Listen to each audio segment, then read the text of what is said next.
ocasión tendremos que agregar, a no dudarlo, a una persona que está aquí con nosotros, argentino, porteño, nacido hace algunos años atrás, no muchos, casi podría ser mi hijo, a quien conocí en una circunstancia de estas cosas maravillosas que ocurren en la vida, cuando me invitaron a decir algunos poemas de este grande que es Armando Tejada Gómez.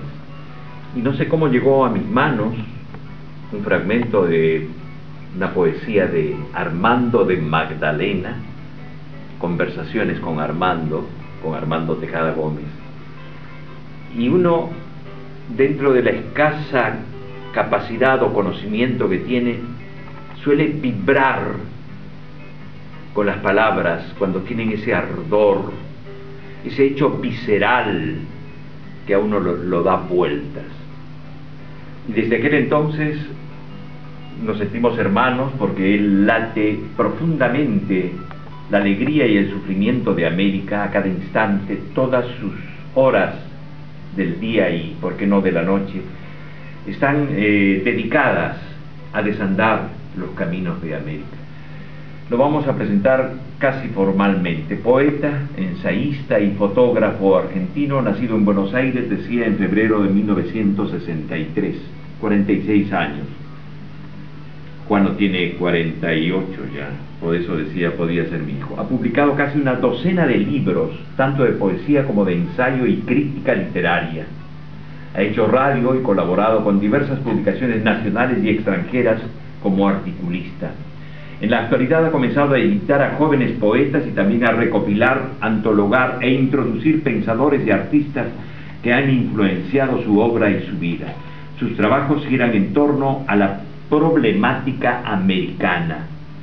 Sus tópicos más visitados son el marxismo, la interculturalidad, el arte y la filosofía. Es miembro de muchísimas organizaciones políticas y culturales de dentro y fuera de nuestro país. Es uno de los fundadores de Cultura en Movimiento de Argentina y director de la Brigada Muralista Jorge Calvo. Un fotógrafo también exquisito, pero esencialmente para mí, y siempre lo pondero esto como un hecho superlativo, un ser humano que es el fiel reflejo de su pensamiento, un ser humano a carta cabal. Estamos con Armando de Magdalena. Ya te lo presenté, Lito, pero ahora se lo presento a ustedes, aunque lo deben conocer muchísima gente. ¿Qué tal, Armando? ¿Qué tal? ¿Cómo te va? Feliz de que estés con nosotros por fin, como decía Lito. Sí, la verdad que bueno, muchas gracias por todo lo que acabas de decir. Realmente yo soy un poeta y una persona preocupada como tantas otras por todo lo que pasa en este país y en este continente, ¿no? Le contábamos a Armando que, si bien la gente no conoce su voz, sí conoce sus poemas, porque nosotros los leemos constantemente, de manera que hay un acercamiento entre nuestra gente, entre nuestros oyentes y Armando. Así que, Armando, bueno, podés saber que están cerca tuyos los oyentes. Estoy en deuda acá con la gente del programa. Pero con el cargamento que nos has traído del material de los cuales has presentado este miércoles pasado, antes de ayer, sí. 3 obras. Sí, estuve primero en la Feria del Libro de Mendoza. Son libros de ensayos que saqué en este último tiempo. Uno se llama Los Hombres Primeros, que es una recopilación de mitos creacionistas de la América precolombina. Después hay un trabajo de recopilación de trabajos de Mariátegui y un breviario de pensamiento político, económico, social y cultural de los hombres de la primera independencia. Un poco el tema de la historia, y más ahora con el tema del bicentenario, dan ganas de ponerse a opinar un poco, ¿no?, de historia. Mariátegui tenía relación con políticos argentinos, ¿no? Porque la otra vez nosotros, en un programa que tenemos en La Voz de las Madres, se llama Perú, le dimos una carta de Mariátegui a Alfredo Palacios. Y sí, claro, lo que pasa es que Mariátegui es uno de los primeros marxistas, Carlos Palacio, también podríamos meter ahí a Ugarte, y Mariátegui prácticamente fue el precursor y el más fructífero, según mi opinión, en cuanto a un marxismo americano, ¿no? Ahí está. Ese aporte fue el hecho que se reconoció fundamentalmente de aplicarlo a la teoría marxista-leninista a la realidad de cada país. El caso de Perú, con su famosa obra Interpretación y 7 ensayos de la realidad peruana, que sigue siendo la misma, un análisis profundo de lo que acontece en el país, pero del cual la mayoría no se da cuenta. Han pasado tantos años. ¿Y por qué no se altera eso, papá? ¿Y por qué no se altera? Porque los intereses poderosos que priman siempre, que están intentando doblegar a un gobierno democrático elegido democráticamente en Paraguay, ya ocurrió en Centroamérica, en Honduras. Son estos poderosos intereses que no desean, no quieren de ninguna manera perder los privilegios, las prebendas que vienen desde la época de la conquista. Un poco esa era la intención de presentar esos 3 libros que aparentemente no tienen nada que ver, y sí, ¿no? Porque ahí lo acaba de decir José, el tema esto, bueno, ya es una herencia de la colonia y que no se modifica en lo sustancial en muchas cuestiones estructurales de nuestros países del continente. Hay un cantante peruano, un compositor que se llama Manuel Chaprado, que tiene un tema musical que se llama El síndrome colonial. Y sí, bueno, hay tantas cosas, mira, que yo me aburriría de cualquiera hablando de otras cosas, pero eso del síndrome me gusta porque yo siempre digo, como intelectual que somos todos, nosotros tenemos a veces un complejo de inferioridad que nos viene con la educación formal de nuestros países, que termina siendo un serio limitante a veces de inteligencias muy grandes.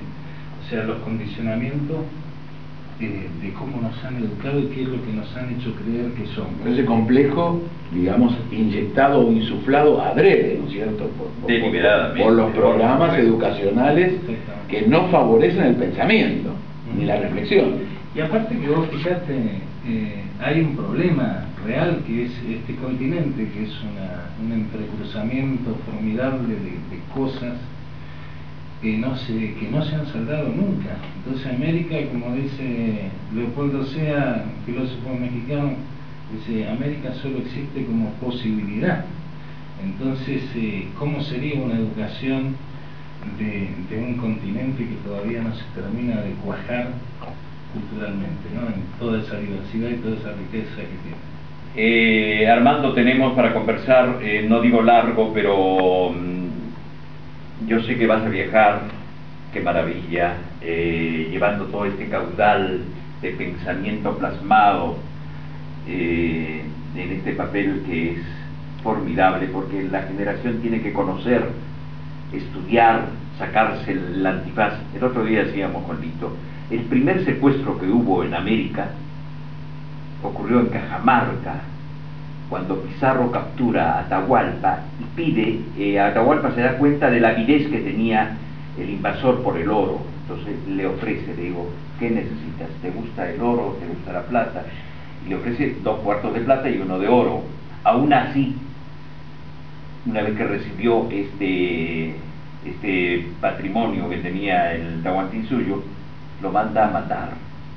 El primer secuestro de América es el que ocurrió en Cajamarca, estamos hablando de 1535.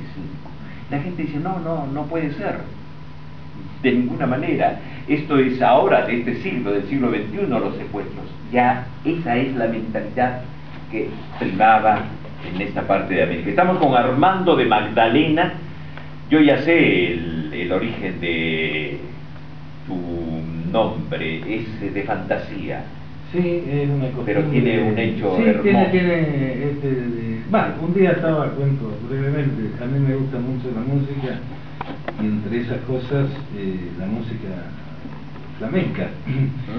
Y me entero viendo un reportaje que Paco de Lucía no se llamaba de Lucía, que el hermano de él se llama Ramón de Algeciras. Entonces él explicaba el tema de la costumbre española de la época anterior a los apellidos.